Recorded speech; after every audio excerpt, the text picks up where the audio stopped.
नमस्कार दोस्तों, आप सबका स्वागत है। आज इस वीडियो लेक्चर में हम कुछ इम्पॉर्टेंट फिगर ऑफ स्पीच को डिस्कस करेंगे जो हमारे एग्ज़ाम के पॉइंट ऑफ व्यू से इम्पॉर्टेंट है। तो चलिए देखते हैं। सबसे पहला फिगर ऑफ स्पीच है एंटीथेसिस। ये क्या होता है? इसमें एक ही वाक्य में परस्पर दो विरोधी वाक्य का उल्लेख होता है तथा एक विचार पर बल देकर उसे अधिक स्पष्ट किया जाता है। एक ही वाक्य में दो परस्पर विरोधी शब्दों का यूज किया जाता है। किस तरीके से? United we stand, divided we fall. तो आप देख रहे हैं यूनाइटेड और डिवाइडेड दोनों परस्पर विरोधी शब्द हैं। इनका एक वाक्य में यूज किया गया है, इसलिए यहाँ पे हो जाता है एंटीथेसिस। ऑक्सीमोरॉन क्यों नहीं होगा? ऑक्सीमोरॉन इसलिए नहीं होगा, अगर ऑक्सीमोरॉन होता तो ऑक्सीमोरॉन में क्या होते हैं, सामान्यतः जो परस्पर विरोधी शब्द होते हैं वो पास पास में रखे होते हैं। जैसे this is an open secret. ठीक, तो हमने क्या देखा, ओपन और सीक्रेट दोनों एक साथ यूज हुए हैं, लेकिन यहाँ पे दोनों में काफ़ी अंतर है, इसलिए ये हमारा यहाँ पे क्या है, एंटीथेसिस। क्लियर हुआ? चलिए नेक्स्ट देखते हैं। नेक्स्ट हमारा मेटोनिमी। मेटोनिमी क्या होता है? लक्षणालंकार। मेटोनिमी वस्तु को उसको अपने नाम की बजाय उससे संबंधित किसी दूसरे वस्तु से संबोधित किया जाता है, या यूँ कह सकते हैं कि उसका कोई उपनाम रखा जाता है। मेटोनिमी क्या होता है कि हम जिस व्यक्ति को, उसको या वस्तु को विशिष्ट जिस नाम से जानते हैं, हम उस नाम का यूज ना करके उसकी जगह कुछ उपनाम यूज करते हैं जो उससे ही संबंधित होता है। उदाहरण के माध्यम से हम और अच्छे से समझ पाएंगे। जैसे लेखक की जगह कलम का यूज करा, तो अगर हम कलम का यूज कर रहे हैं, इसका मतलब वो लेखक को रिप्रेजेंट कर रहा है, तो यही हो गया मेटोनिमी। दूसरा, योद्धा की जगह तलवार, तो अगर हमने तलवार बोला तो इसका मतलब वो खुद को रिप्रेजेंट कर रहा है, वो योद्धा को रिप्रेजेंट कर रहा है। यहाँ पे हो जाता है metonymy. The pen is mightier than the sword, मतलब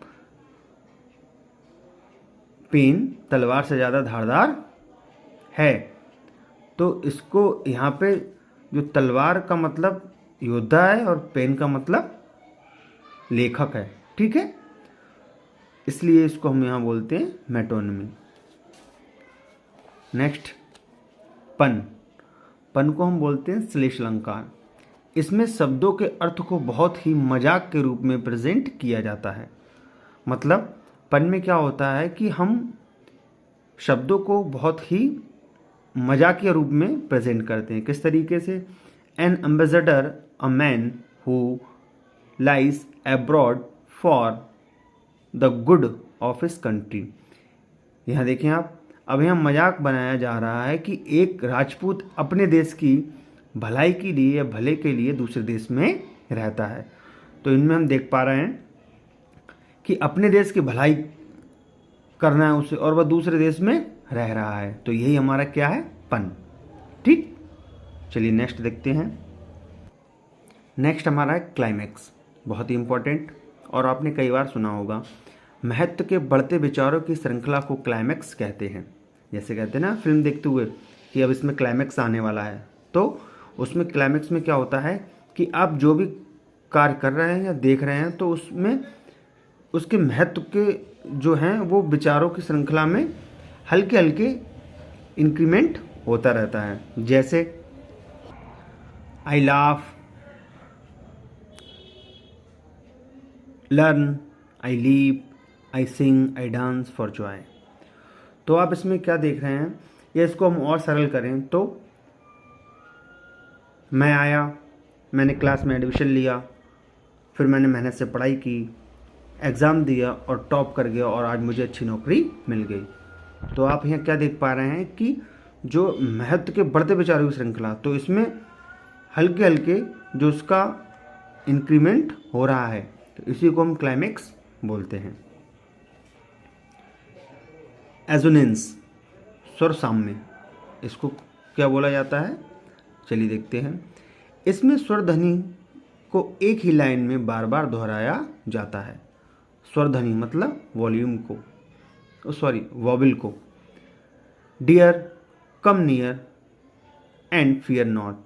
तो यहाँ आप देख रहे हैं वॉवल यूज है, यहाँ भी वॉवल यूज है, यहाँ भी है और यहाँ भी है। तो आप देख रहे हैं कि एक ही लाइन में स्वरध्वनि को कई बार दोहराया गया है। ये हमारा हो जाता है एजोनेंस। तो आज के लिए इतना ही। बाकी जो फिगर ऑफ स्पीच हैं हम नेक्स्ट वीडियो में कवर करेंगे। धन्यवाद।